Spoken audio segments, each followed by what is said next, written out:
नमस्कार, बहुत बहुत स्वागत आप सब लोगों का जीवन उत्साह न्यूज़ पर। और आज मैं जैसे कि आया था शाहतलाई पुलिस थाने में, और पुलिस थाने में अब जैसे कि पत्रकारों का चक्कर लगता ही रहता है। मैं यहाँ पर एक सवाल बड़ा कॉमन पहले शुरू करना चाहता हूँ। एक मुद्दे को मैं आपके बीच में लेकर आऊँगा, लेकिन ये मुद्दा मैं आपके बीच में पहले लेकर आना चाहूँगा कि साहब, अगर पत्रकार आपको दुश्मन लगते हैं तो उनको सूली पे चढ़ा दो, उनको फांसी पे लगवा दो, क्योंकि सच बोलते हैं। सच बोलने वाला आदमी आपको अगर गलत लगता है, अगर आपको लगता है कि आपके खिलाफ बोलता है, आपको लगता है कि उस आदमी को काम नहीं करना चाहिए, तो आप गलत सोचते हैं। हम किसी के डर से, किसी के भी दबाव से काम को कभी भी छोटा नहीं समझते हैं और हर एक व्यक्ति की समस्या को उठाने का प्रयास करते हैं। और मुझे बड़ा गर्व है इस बात को लेकर कि आज के समय में जीवन उत्साह न्यूज़ एक आम आदमी की आवाज़ बन गई है।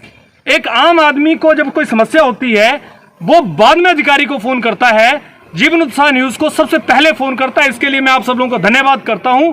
आप लोग जिस तरह से हम पे विश्वास करते हैं, भगवान से प्रार्थना करते हैं कि हम इसी विश्वास को कायम रखते हुए अपनी टीम के साथ आगे बढ़ें और समाज में हो रहे भ्रष्टाचार, समाज में हो रही ऐसी गलत चीज़ों को उठाने का प्रयास करें जिससे एक आम आदमी प्रभावित हो रहा है। जैसे आपको याद हो, हमने एक इशू उठाया था थोड़े दिन पहले घराण पंचायत का, जिसके अंदर शौच मुक्त एक गांव है, लेकिन उसके गांव में 50 से ज़्यादा पंचायत में ऐसे घर हैं जिनके अंदर टॉयलेट ही नहीं बना। हमने उस पर सवाल उठाया, जिसको लेकर हमने उन पंचायतों के साथ साथ में बहुत सारी पंचायतों के मुद्दे लगातार उठाए हैं। आप जैसे कि हमारे चैनल के माध्यम से लगातार देख रहे हैं, पंचायत की प्रधान द्वारा जीवन उत्साह न्यूज़ पर यह आरोप लगाया गया कि उन्होंने हमारी छवि को खराब किया है, हमारे पे झूठे आरोप लगाए हैं, हमारी पंचायत में बिना अनुमति के आ जाते हैं। साहब, अगर मीडिया को अनुमति लेके जाना पड़े तो फिर मीडिया काय का? फिर तो करने का जरूरत ही नहीं पड़ेगा कुछ भी। फिर चौथा स्तंभ बोलना बंद कीजिए, ये चौथे स्तंभ की बात करना बंद कर दीजिए। फिर अपने अधिकारों के लिए जो आप आवाज उठाने की बात करते हैं मीडिया को, वो बोलना बिल्कुल बंद कीजिए, क्योंकि मीडिया कहीं भी किसी तरह से किसी के हाथ में बिका हुआ कोई व्यवस्था नहीं है कि आप जो बोलेंगे वो करेंगे। हमें जो समाज की समस्या दिखेगी हम उस पर बोलेंगे, ठोक बजाकर बोलेंगे। जिसको हमारे पे केस कर रहा है कर दें। और मैं आपको यहाँ पे एक बात और बताना चाहूँगा, कुछ लोग किसी दूसरे के फेवर में कॉल करते हैं। किसी व्यक्ति का कोई मुद्दा आया, खबर आई, तो खबर से पहले फ़ोन कर देते हैं कि हमारा आदमी है, इसका ध्यान रखना। साहब, मैं हर एक आदमी जो इस तरह का फ़ोन करने का प्रयास करता है उसको जागरूक करना चाहता हूं, आज आगाह करना चाहता हूं कि आज से पहले आपने किसी के संपर्क के लिए, किसी के लिए फ़ोन कर दिया हो, आज के बाद गलती से भी किसी व्यक्ति के फेवर में, गलत आदमी हो सही हो, आप उसकी फेवर में कॉल ना करें। क्योंकि हमें अगर किसी मुद्दे की जानकारी होगी, हम उस मुद्दे को पूरी तरह से स्टडी करने के बाद ही उस मुद्दे को लेकर चलते हैं। हम समाज के लिए काम करते हैं, समाज के लिए काम करना चाहते हैं, और क्योंकि हमारा अधिकार है।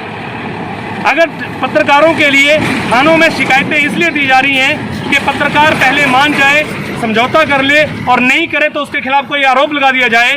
साहब, आपका अधिकार ज़रूर है, लेकिन इस तरह से परेशान करने का अर्थ ये है कि आप साफ तरीके से डरे हुए हैं कि आप लोग गलत कर रहे हैं। और ये वही लोग करते हैं जिनको ये लगता है कि हम गलत हैं। और मैं इस बात को ठोक बजा के बोलता हूँ, मैं बिल्कुल दावे से बोलता हूँ कि अगर मुख्यमंत्री महोदय, अगर आप सच में ही इस प्रदेश के राजा हैं, इस प्रदेश की बात सोचते हैं, तो जो पंचायतें गलत पाई जा रही हैं उनकी विजिलेंस द्वारा जांच कराएं। आप जांच कराएं उस विजिलेंस द्वारा, उसके अंदर जो घोटाले निकलेंगे। मैं पर्टिकुलर एक पंचायत की बात नहीं कर रहा हूं, मैं हर उस पंचायत की बात कर रहा हूं जिसके अंदर पैसा लगाकर लापरवाहियां की जा रही हैं और लोगों की जो सुविधाओं के लिए पैसा आ रहा है उस पैसे को बर्बाद किया जा रहा है। इसमें क्या गलत है? जो सच है वो सच है। एक गांव जो 2016 में शौच मुक्त कर दिया गया, उसके अंदर 50 परिवारों के अंदर टॉयलेट नहीं है, ऐसा कैसे संभव है? ये सारी बातें जो हैं आज मैं आपके बीच में रखना चाहता हूं। लेकिन इस मुद्दे के साथ साथ में मैं एक बात और भी कहना चाहता हूं कि देखिए, पुलिस का डर दिखाकर, कंप्लेंट देकर आप किसी आदमी को डरा तो सकते हैं लेकिन दबा नहीं सकते हैं। और खासकर अगर आप दबाने का प्रयास कर रहे हैं तो समाज में उन लोगों के लिए ये बड़ा धब्बा है जो ईमानदारी से समाज के लिए कुछ करना चाहते हैं। उन लोगों की ज़िंदगी का ये सबसे बड़ा खराब पल है जब उनको ऐसी समस्याओं के बीच में से गुजरना पड़ रहा है जिन समस्याओं को लेकर हम आवाज़ उठाते हैं। अगर लोगों की समस्याओं की आवाज़ हम उठाते हैं तो लोग भी जानते हैं।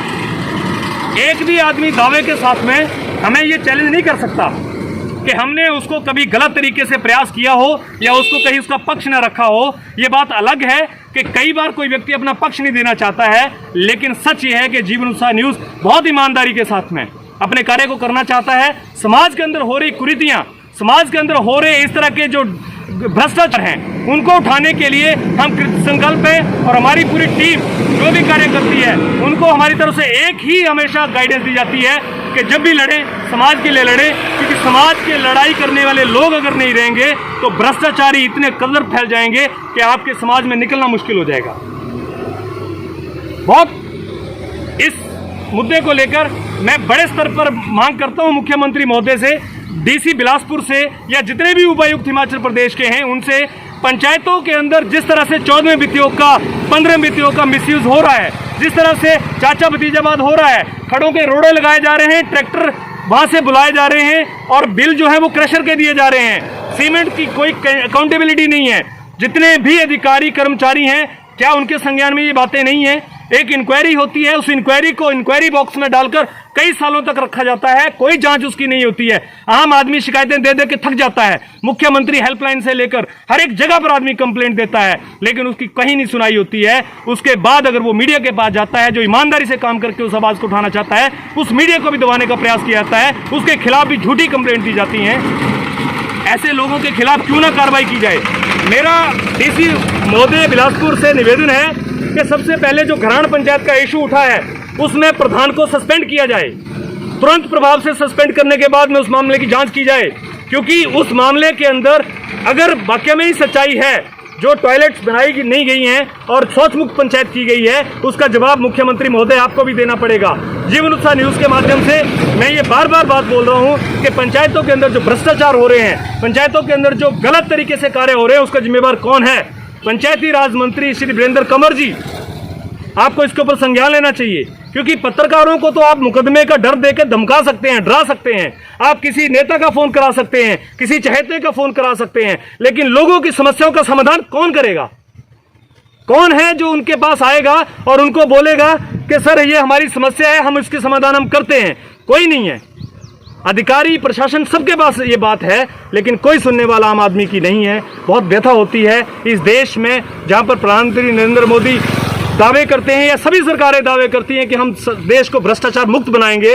साहब, भ्रष्टाचार मुक्त नहीं, भ्रष्टाचार युक्त बनता हुआ जा रहा है हमारा देश। आपको इसके ऊपर जरूर संज्ञान लेना चाहिए और पंचायतों के अंदर जितने भी कार्य हो रहे हैं उनको लेकर एक बार आपको जरूर सर्वेक्षण करवाना चाहिए कि क्या कार्य हुए हैं, कैसे हुए हैं। लोगों से निवेदन है, न्यूज़ को शेयर कीजिएगा ज़्यादा ज़्यादा, और जरूरत पड़ेगी इसको लेकर तो मैं एक बड़ा उचित कदम भी उठाने का प्रयास करूंगा, जिसको लेकर बिजनेस के माध्यम से एक कुछ पंचायतें जो इस तरह का कार्य किया हुआ है उनकी इंक्वायरी के लिए मैं आवेदन करूंगा। बहुत बहुत धन्यवाद आप सब लोगों का। इसी तरह से बने रहिए, न्यूज़ को ज़्यादा शेयर कीजिएगा। जीवन उत्साह न्यूज़ हमेशा आपके विश्वास पे काम करता है। Thank you very much.